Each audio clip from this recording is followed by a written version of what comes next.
پھر ان کو کاٹا اور پہاڑ پر بیٹھ کر کشتی تیار کرتے رہے۔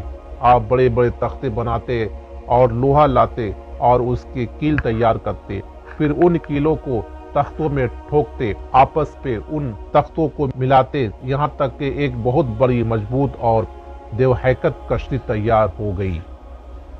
ایک روایت کے مطابق نوح علیہ السلام نے اس کو 100 سال میں تیار کیا۔ یہ تھی وہ کشتی جسے نوح علیہ السلام نے اللہ کی ہدایت کے مطابق تیار کیا تھا۔ سورۃ القمر آیت نمبر 13 میں ارشاد ہوتا ہے، اور ہم نے نوح کو اس کشتی میں سوار کیا جو تختوں اور کیلوں سے بنی ہوئی تھی۔ نوح علیہ السلام نے دعوت کا کام چھوڑ دیا اور کشتی بنانے لگے۔ وہ لوگ جب انہیں بناتے دیکھتے تو اس کا مذاق اڑاتے، کہتے نوح پہلے تو نبی تھا، اب بڑائی بن گیا۔ مجید کہتے یہ کیسا مجنون ہے، پہاڑ پر کشتی بنا رہا ہے۔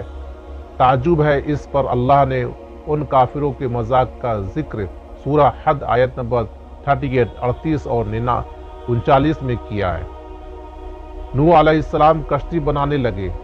اس کی قوم کی جو جماعت اس کے پاس سے گزرتی وہ اس کا مذاق اڑاتی۔ وہ کہتے اگر تم ہمارا مذاق اڑاتے ہو تو ہم بھی تم پر ایک دن ہنسیں گے، اور تم مسخرہ بن کر رہے ہو۔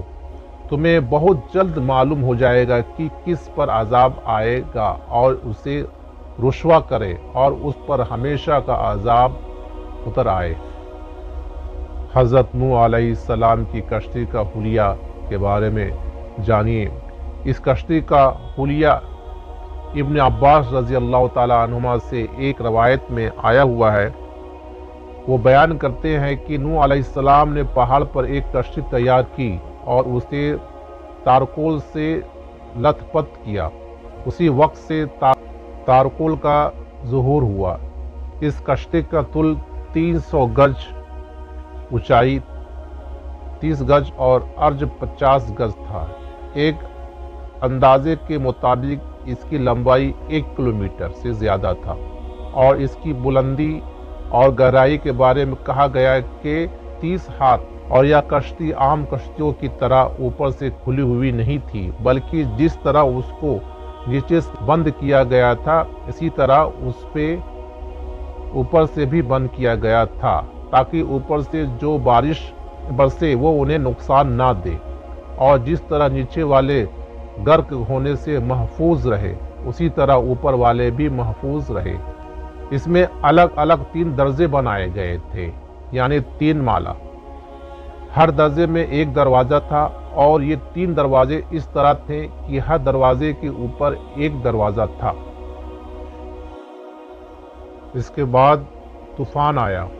اللہ تعالیٰ نے نوح علیہ السلام کو اس طوفان کے ظہور کی ایک نشانی اور علامت بتائی تھی۔ نوح علیہ السلام کے گھر میں ایک تنور تھا۔ اللہ نے فرمایا جب یہ تنور جوش مارنے لگے اور پانی اسے ابلنے لگے تو سمجھ لینا اللہ کا وعدہ آ گیا ہے۔ یہ تنور نوح علیہ السلام کے گھر میں تھا، اور اسی کو اللہ نے طوفان کے آنے کی علامت بتایا اور فرمایا کہ جب یہ پھٹ پڑے اس وقت ہر چیز کا جوڑا جوڑا کشتی پر سوار کر لینا۔ اللہ تعالیٰ سورہ حد آیت نمبر 40 میں فرماتے ہیں، یہاں تک کہ جب ہمارا حکم آ پہنچا اور تنور بننے لگا، ہم نے کہا اس کشتی میں ہر قسم کے جوڑے دوہرے سوار کر لے، اور اپنے گھر کے لوگوں کو بھی سوائے ان کے جن پر پہلے سے بات بڑھ چکی ہے، اور سب ایمان والوں کو بھی۔ ایمان لانے والے بہت ہی کم تھے۔ کشتی میں سوار ہونے والوں کی تعداد 80 بتائی جاتی ہے۔ چنانچہ جب تنور جوش مارنے لگا تو نوح علیہ السلام کشتی میں سوار ہو گئے۔ کشتی ان کی بستی میں لوگوں سے دور پہاڑ پر تھی۔ اللہ کی قدرت کے تمام قسم کے جانور بھی کشتی کے پاس آ گئے، اور نوح علیہ السلام نے انہیں بھی سوار کر لیا۔ اللہ تعالیٰ سورۃ القمر آیت نمبر 11 اور 12 میں فرماتے ہیں، بس ہم نے آسمان کے دروازوں کو زور کی بارش سے کھول دیا اور زمین کے چشموں کو جاری کر دیا، بس ورنہ اتنے طوفان پانی میں کشتی کی حیثیت ہی کیا ہوتی ہے۔ نوح علیہ السلام کشتی میں سوار ہوئے اور انہوں نے اپنے ساتھیوں کو حکم دیا کہ وہ یہ دعا پڑھے، اللہ کی ہی کے نام سے اس کشتی میں چلنا اور ٹھہرنا ہے، یقیناً میرا پالنے والا بڑی بخشش اور رحم والا ہے۔ یہی اللہ کا حکم آپ کو تھا کہ جب تم اور تمہارے ساتھی ٹھیک طرح بیٹھ جاؤ تو کہنا سب تعریف اللہ ہی کے لیے ہے جس نے ہمیں ظالم لوگوں سے نجات عطا فرمائی، اور کہنا کہ اے میرے رب مجھے بابرکت اتارنا اور تو ہی بہتر اتارنے والا ہے۔ اللہ تعالیٰ نوح علیہ السلام کو نصیحت کر رہے ہیں کہ اللہ آپ کو اور آپ کی حالت کو نجات عطا فرمائیں گے۔ کشتی میں نوح علیہ السلام کے کافر بیٹے کے علاوہ تمام گھر والے سوار تھے۔ آپ کے کافر بیٹے کا نام کنعان تھا۔ وہ ایک طرف کھڑا تھا۔ نوح علیہ السلام نے اسے پکارا، میرے بیٹے اس کشتی میں آ جا اور کافروں کا ساتھی نہ بن، لیکن اس بدبخت نے کہا میں ابھی کسی پہاڑ کی چوٹی پر پناہ لے لوں گا جو مجھے اس پانی سے بچائے گی۔ نوح علیہ السلام نے کہا آج اللہ کے حکم سے کوئی بچانے والا نہیں مگر وہی جس پر اللہ رحم کرے۔ باپ اور بیٹے کے درمیان یہ گفتگو جاری تھی کہ طوفانی موج نے اسے اپنی زد میں لے لیا اور اسے غرق کر دیا۔ نوح علیہ السلام سے اللہ سے وعدہ کر رکھا تھا کہ اللہ تعالیٰ اس کے اہل کو نجات عطا فرمائے گا۔ چنانچہ جب آپ کی آنکھوں کے سامنے آپ کا بیٹا غرق ہو گیا تو وہ پکار اٹھے، اے اللہ میرا بیٹا میرے گھر والوں میں سے تھا اور تم نے مجھ سے وعدہ کیا تھا کہ میرے گھر والوں کو نجات عطا فرمائے گا اور تمام حاکموں سے بہتر حاکم ہے، لہٰذا آپ وضاحت چاہتے تھے۔ اللہ تعالیٰ نے فرمایا، اے نوح وہ تیرے اہل سے نہیں تھا کیونکہ وہ کافر تھا۔ کفر نسب کو ختم کر دیتا۔ ایک مومن ایک دوسرے مومن سے تعلق ایک مسلمان بھائی کے کافر بھائی سے تعلق سے زیادہ بڑا ہے، اور حقیقت اخوت وہ ہے جس کی بنیاد ایمان پر ہو۔ کفر تو نسبی تعلق کو کاٹ دیتا ہے۔ اس سے اللہ نے یہ نہیں فرمایا کہ وہ کافر ہے بلکہ یہ فرمایا کہ وہ تیرے اہل سے نہیں ہے۔ ہمارے لیے بھی یہی حکم ہے، کسی مومن کا کافر کے ساتھ رشتہ نہیں ہو سکتا۔ اس کے ساتھ اللہ نے نوح علیہ السلام کو نصیحت فرمائی۔ نوح علیہ السلام نے کہا، اے میرے پروردگار میں تیری ہی پناہ چاہتا ہوں اس بات سے کہ میں تم سے وہ مانگوں جس کا مجھے علم نہیں ہو۔ اگر تو مجھے نہ بخشے گا اور تو مجھ پر رحم نہیں کرے گا تو میں خرابی والوں میں ہو جاؤں گا۔ یہ دعا انہوں نے مانگی۔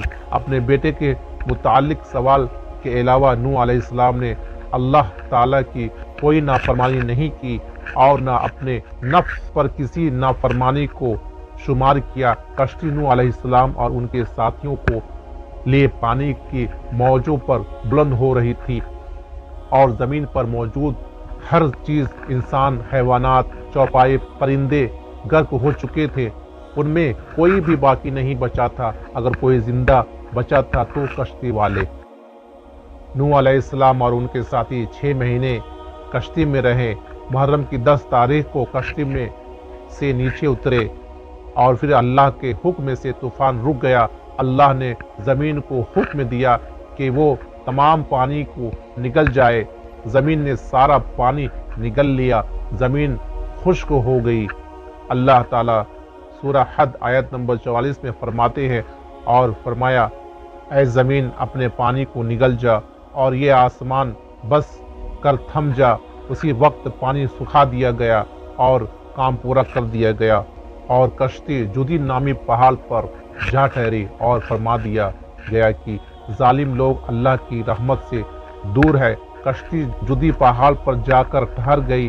اب انہیں حکم ہوا کہ سلامتی کے ساتھ کشتی سے اتر آئیے، آپ پر بھی برکت نازل ہوگی اور ان قوموں پر بھی جو آئندہ آپ کی نسل سے پیدا ہوگی۔